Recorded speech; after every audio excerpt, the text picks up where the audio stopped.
Welcome back to the program. In case you're just joining us, it's time for our interview. My guest is joining me right now, Rasaq Okulaja, who is the Chief Executive Officer at Korat Ventures Limited. We will be, setting our eyes, looking with a microscope into the manufacturing sector. Welcome to you. Welcome to the program. Thank you very much, Nancy. Where should we start from, really? Perhaps I should. Okay. Like I always say sometimes, Nigeria problem no dey finish. You know the finish, it doesn't just Let me allow you for like in 2 minutes to talk about the sector generally. Your experience, you're a manufacturer. Tell me about your experience of the sector in the last years that you've been a manufacturer in this sector, just for 2 minutes. So whatever you say, then I'll... You're keen to that? Yeah. Well, thank you for having me on the show again. I was here some time back, and I must say you are doing a great job. Somebody needs to say it. You are there every day, coming out, spending time to talk about the real issues. Someone should tell you that it's a worthy cause. Thank you. Thank you, sir. The manufacturing sector, I've been here a while. I've been into manufacturing for the past 10 years. Prior to that, we were doing it in a very small scale until we went fully into manufacturing. And it's been a long journey. It's been a journey of a worthy experience. You asked me the last few years what has been the experience. One has been hopeful that things will keep getting better. But if I'm to say it the real way it is, with all the effort government is putting in, my challenge with the manufacturing sector right now is that government is giving with one hand and is taking with the other hand. So you who is the manufacturer, sometimes you ask yourself, why am I really here? Before I started manufacturing, I could afford to do holidays with my children and things like that. But right now, if the children say to me, Daddy, can we go on a trip? I'll tell them, hop in the car. I'll take you on the trip, don't worry. And they know where I'm driving to. I'm driving straight to the factory. I say, we've arrived at destination. This is our holiday spot. It's been quite demanding, and I believe when I say this, I speak on behalf of a lot of manufacturers. The manufacturing terrain, the enabling environment is still not what it should be. That will give a Nigerian manufacturer that leeway to compete with other places in the world. So on a scale of 1 to 10, 3. That's a poor 3. one. You know, doctors abroad or the health workers abroad, what I learned from them, I've not seen any Nigerian medical professional asking me that, and I'll relate it to what you just said. When you go abroad, perhaps for medical Checkups and all that. like, are you feeling pain? The nurses or the doctor would ask you, from level 0 to 10, what is your pain level? What is your pain level? So if you're able to start from. Yeah, so is it 3, is it 5, is it 6? So for the manufacturing sector, is it 3? It's a 3 for me. So much pain. So much pain.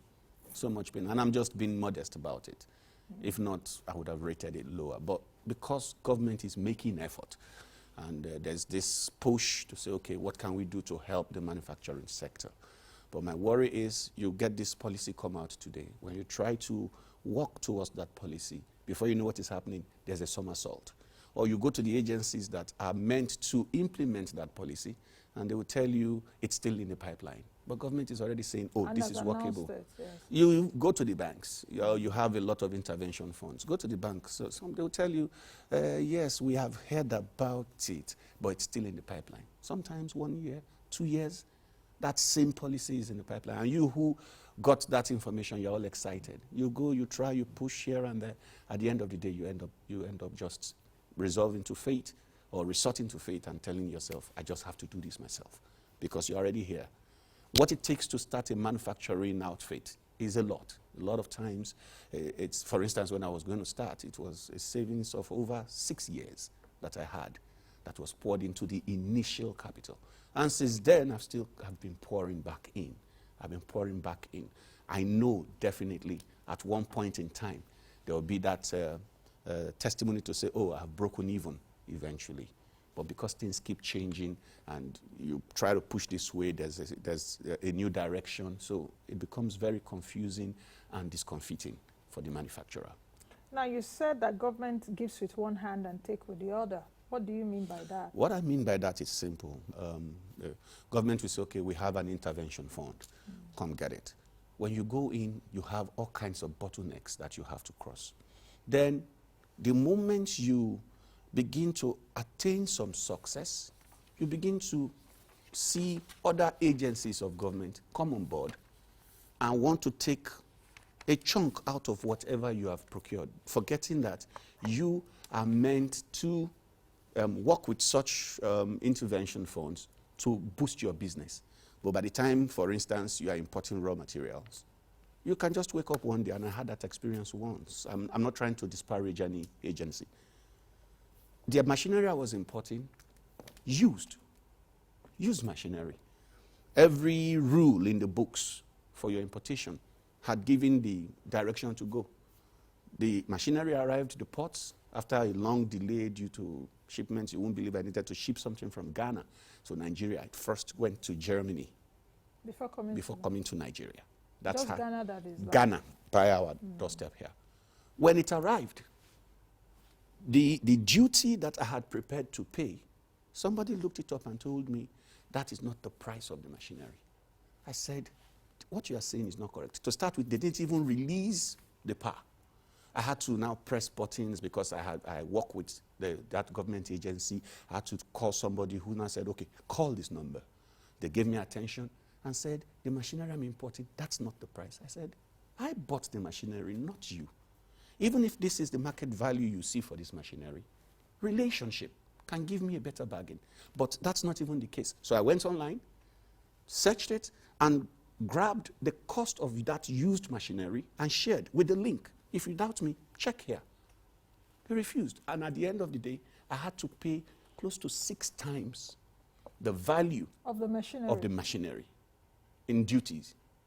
It was a very painful experience. But here I was. I had a target to meet. I had taken out a facility to get that done. At the end of the day, COVID caught up with us. We couldn't even now, that machinery, as I speak to you, since 2019, it has not been installed. That's the boomerang effect you get when somebody somewhere, where did I get the facility from? Through government backing. Have I been able to use the facility? No. No. Are you supposed to pay back? And I'm supposed to pay back. With an interest? Of course. Like 5% or Of so. course. You start 10%. 10%? That's when was that? Because it's the interest on government facilities aside. It's COVID that brought it back to 5%. 5%. That's what I and now it's but going you took back. It pre-COVID. So pre-COVID. So as I speak to you, that machinery is on my factory floor, not installed. Okay. Let's dig into a lot of things that you said. Yes. Where should I even start from now? Because the matters are just too many. Too many to be discussed. You talk about enabling environment. What do you mean by enabling environment? Of course, I can deduce, I can infer from what you've said. Customs, ports is one of it. Congestion. There is You congestion. get your raw material Yes. in or machinery, you are waiting. By the time you want to pick it out, you want to clear your goods. Even lifting after doing all the process of clearing, just for you to even take that particular item out of the ports is a huge challenge. What happens? You have the transporter, you've gotten a cost, you've agreed to pay. He moves in, and when he gets inside, somebody is willing to pay more because of the waiting time. So that transporter sends back your request to you. Sorry, we couldn't do this for you. So, and you keep losing time. Demurrage keeps coming on top of what you are meant to pay and all of that. So enabling environment, you asked me. So many things. I'll do a simple comparison. The machinery I brought from Ghana, the factory that I went to buy from there, the machinery, they do the same business with us, right? But they were divesting. So they said, okay, can you come? They needed to sell. Yes, they needed to sell. So we went in to buy. I visited while they were producing. They have an assurance of power. As I sit down here, on a daily basis, if I'm doing just 20% of my production capacity, I spend 200,000 on power. on power. Power alone, with extra cost on diesel. That's for 20% of production, not full 20% capacity. of production. I run my factory, if I'm in full capacity, if I'm going to run fully, I have to power with an 810 kVA. That gives you an idea of the level of power requirement we have. Well, we've done some power reviews and we're trying to find alternative means, and I'm doing that with one of the agencies of MAN. The point is, we do not have enough leeway to do what we should do. So what we end up doing is this. You wait, you gather your production. So in 1 week, you produce for 2-3 days. After that, you shut down. Your staff, it's not their bother. You can't blame them for that. It's not your fault. You can't say, okay, come work for 3 days. When we are down, when we've shut down, go home. I'll pay you for 3 days. They will look for another job. And you've spent so much money to train, to expose them to the process. You don't want to lose that staff, those set of persons. So you are forced to ensure that your overhead is carried to the fullest. So power, the last time I think I was on this show, they asked me to list the issues I think the manufacturing sector has in the order of 1 to 10. I said 1, power, 2, power, 3, power, 4, power. That's what I told them. Is it still the same now? It's still the same. Power. Because the cost of power keeps going up. The value is not, there's nothing to write home about. I'm saying it as it is. I did all the push. I moved from 11 kVA. When I was to start the factory, I brought power to the factory from a very long distance. That's power from Abuja Disco? From Abuja Disco, yes. Okay. I brought that connection, put up poles and everything on my own, of course with the approvals and all. After some time, we said, okay, the 33 kVA is more stable. Let's move over there. I repeated the process. The 11 kVA I brought, not up to 6-7 months. They just moved it on and supplied other areas. Of course, it doesn't really affect me because I get whatever is available. Oh, 11 kVA is not stable. Move to 33. You still spent that same money. So that's on power. Power is a major factor that's affecting manufacturing in Nigeria. Access to funds. The rates you have to pay, the bottlenecks you have to go through is a big challenge. A lot of times, even when you have access to the funds, being able to utilize it or the release of it to you at the right time is a problem. A good example, we got some facility and I was to do imports. The white man doesn't want to know what your process is. They give you a time frame. They give you your allotment. If you fail in your allotment, they take that allotment and give to someone else. You wait for the next cycle. Your money is not lost, of course, but you wait for the next cycle. I've had an experience where I needed to transmit funds at a particular point in time. The bank went to bid on my behalf. By the time they bidded, that money was short of $1,000. They couldn't transmit. So because of experience, I had to go buy that $1,000 from the black market and put into my account for them to be able to transmit. Otherwise, I would have missed that cycle. So the bureaucracy, the bottleneck, though right now, MAN is speaking very strongly with the CBN to say, look, if you want us to remain active and be supportive of the economy, because whether you like it or not, the manufacturing sector is a very key sector that must not be toyed with. Any nation that does not give attention to its manufacturing sector is definitely going to have issues because government cannot employ everyone. Do you think that because of these challenges that are surmountable, because there are things that we can actually fix?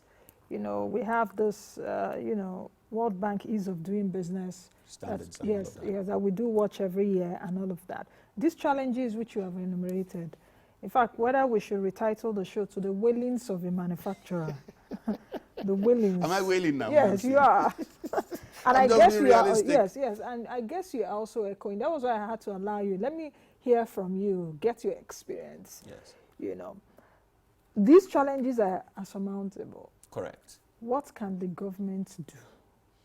I know that the government has been trying to do, stuff. Is it that what they are doing is not right? Or the timing is not good? Or they are not involving a lot of you that are stakeholders in their policies? Or they are slow? Or they do not have competent people on the desk that will implement those policies? Okay. All the points you've listed now, the right personnel, the political will, go back to, it's still a typical example. Even a layman who is articulate enough and committed to the goal can solve the power problem of this country. So why is it difficult? It's a difficult task because you years. have individuals who are holding this economy to ransom. They know the kind of money to be made. Look at our population is also enormous. So if you have control over a certain sector, you know that you will keep smiling to the bank. There's no gainsaying. At the detriment of people. At the detriment of people. We still have the challenge of connivance. Because you go to the bank, for instance, there are some persons who are treated like sacred cows. Who can call the shots? Who can tell the bank, this is the rate I'm paying? There's an official rate, but this is the rate I'm paying. Because they are big and the bank needs them, they will succumb. For you who is trying to move up on the rungs of the ladder, the bank looks at you and says, what can we benefit from this person? This person needs us more. So let him stay there. If he can't follow what we are saying, we don't really care. So you end up having to do a lot of things yourself. So the political will to move the nation and the economy to where it should be has to be strong on the side of government. Government has good policies. Yes, when they are formulating policies, there are times they will take some decisions when advocacy bodies like ours, Manufacturers Association of Nigeria, finds those policies not in consonance with what we want, we make a plea.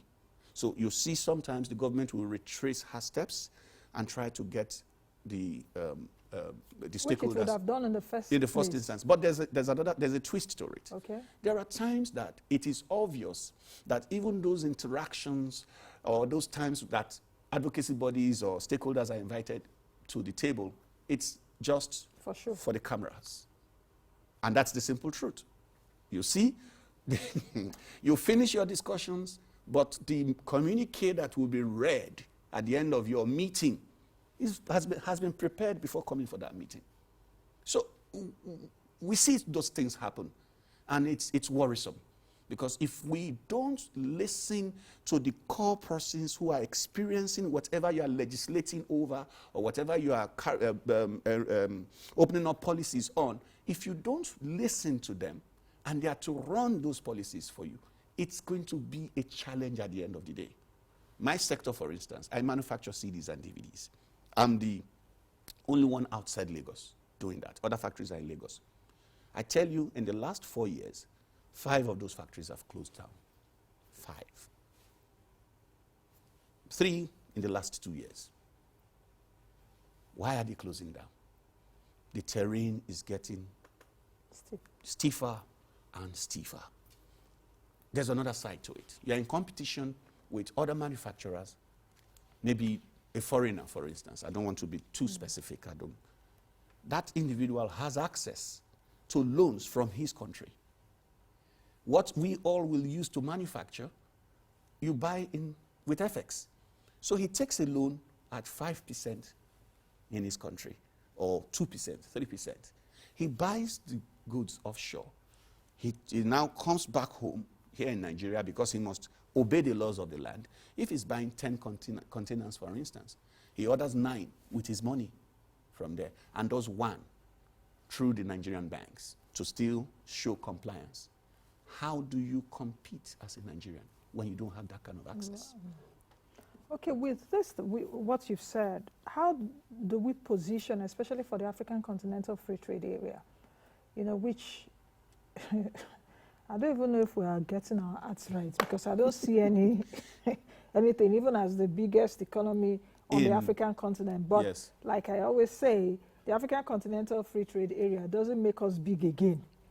It's a market, now it's an open market for everyone. It's an open market of 1.2 billion people. So you can't just subtract 200 million from 1.2 billion. You have a billion. Thank you. Yes. Then you should know that the rest of the world, Africa will leave us. Correct. If we do not position ourselves. frankly. So what should we begin to do with these challenges? What should we begin to do as solutions from an insider? All right. For the AFCFTA, at one point, man said, look, we are not ready. The reason being, we don't have the wherewithal yet to compete with some of the African countries. Some of them have treaties with bigger nations that give them the support that we give them, that has given them the leeway to operate on a different pedestal. Come back to Nigeria, and I will still go back to a simple example. If the man in Ghana has 24 hours power supply, and I'm here, the power supply I have is epileptic. I have to still do diesel. In fact, when I went to the factory in Ghana, they didn't have a generator. They didn't have a generator? They didn't have a generator. One time I had a meeting with an international partner, and I was saying, yes, when we do this, we have to factor in a generator. Nancy, he said, what's a generator? He asked you literally? He asked me literally, what is a generator? What was your response? My response is a generator is what does That's what the gives you alternative electricity? Gives you alternative electricity. The only thing he knows okay, and I know what you're talking about. I have one in my house, but I don't know when it has ever come on. For them, such things come on only during emergencies, the hurricane or whatever, and all of that. But here, you want to do your production, you factor it in. And you are asking me to compete with a man that has a better enabling environment. I'm not saying it's all good for all the other African countries, but the simple truth is they are in a climate that gives them a better opening, a better pedestal to work on. We are struggling with the basic things. I should be talking about innovations in my business. I should be talking about add-ons to what I'm doing. But I am stuck with the nitty-gritty, the main beginning, because anything else I try to add, the kind of investment I require, will still make me disadvantaged. So the AFCFTA, for us as Nigerian manufacturers, the fear is still very rife. How do you compete with other suppliers? For them, it's easier. There's no way you will start a scheme of that size, and some persons will not look for the loopholes. After the signing is when man came in and said, look, the items you have on the exclusivity list for Nigeria, they are not our prime products. They are not things that should be there. It's man that came in and said, let us reassess. Otherwise, the areas in Nigeria that we even say are strong will end up becoming no longer strong. So the solutions, government must always, and sincerely include stakeholders in their policies, not by paper, not just telling us, okay, come, let's discuss it while the decisions have been made. You must involve even that manufacturer that you think is not relevant, because you'll be shocked at the number of persons who are employed under what you call small and medium enterprises. Of course, they make the backbone of our economy. They contribute 45%, close to 50% of our Perfect. GDP. So if you don't make policies that will give them the leeway to survive, nobody can compete. Okay. That's where we are now. Let's quickly talk about, we have 2 minutes to the end. Let's quickly talk about the CBN interventions. I know I interviewed the president, the DG of NASIMA. I think he's the former DG now, still there. The DG of NASIMA some months ago. Earlier on, I had to look at the impact of COVID on the manufacturing sector. And I asked him then about the intervention. We know that CBN has come up with intervention for the real sector. Speak to me about that, as well as the land border closure that we saw in 2019, reopened last year. Has it helped moderate, the sector, so to speak? Quickly. Okay, for the CBN interventions, you have quite a lot, and I must commend government for that. But the point is this. It's one thing to say we have an intervention that should help a particular sector. It's another thing to make it easy to assess. Ease of access is still a big challenge. I once needed a facility. It took me 2 years to get it. And it's somewhat of an intervention fund. 2 solid years. By the time I got it, that facility was meant to have bought me 10 containers of my raw materials and pay for some of my machinery. At the end, I couldn't buy 4, and I still had to pay that money. 2 solid years, and it was just somewhat of a divine intervention. So the policies are good, they are helpful, but we must look at making it easy to access. The closure of the border was a big challenge. It had its place. Okay, let's reduce the rate of smuggling, but you and I know that that only increased the issue of smuggling. Now the borders are open, it's looking better, because we actually need the borders open to be able to function well in the AfCFTA. Yeah. And The also policies, and yeah, of course, products. one of the things you must do is to be able to move across the borders and share your ideas and your products and all of that. So yes, helpful, at the same time, on the other side, unhelpful. I had ink that I bought from Ghana. It took me 1 year, 2 months to bring it in because of the closure. So I have a lot of experience to share. Thank you very much. Thank you, Nancy. For joining us. Thank you. I hope I didn't get to depress you. We are here. We are standing strong. That's the assurance. You who is a manufacturer, stay strong. You've put in so much investment, don't give up. I can tell you boldly that your time to smile and your time to attain that height you want will come. Just stay there and keep working. We will not give up, Nancy. We are here. We won't. It's our country. There. There's no plan B. I don't have a plan B for many of them that have plan B. Aha. All right, thank you very much Thank for you so joining much. us. I've been speaking with Rasaq Okulaja, who is the Chief Executive of Korat Ventures Limited. We've been looking at the manufacturing sector. So much has been said, so much inference, the challenges as well as the solutions. Thank you all for being a part of the program today and indeed this week. Please join us again next week, bright and early on Monday, God willing, I will be here. I am Nancy Naji. Be the best you can be and be that change you want to see. Bye for now.